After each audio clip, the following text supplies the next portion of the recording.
आप देख रहे हैं ताज 92 न्यूज और मैं हूं नाइला भट्टी। रुख करते हैं आज की हेडलाइंस का। Global leadership best award 2022 women improvement conference का इनेकाद smart business group madam Iram Arshad और डायरेक्टर आतिफ फरीदी ने किया।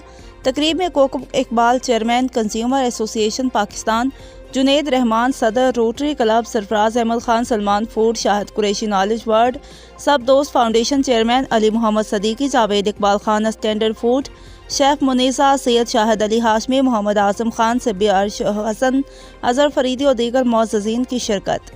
कॉन्फ्रेंस का मकसद वुमेन में आगाही फराहम करना था। तकरीब से खिताब करते हुए सब दोस्त फाउंडेशन चेयरमैन अली मोहम्मद सदीकी ने कहा कि पाकिस्तान की ख़वातीन कमज़ोर नहीं हैं। ख़वातीन फोर्सेस समेत तमाम इदारों में मुल्क और कौम के लिए अपनी खिदमात अंजाम दे रही हैं।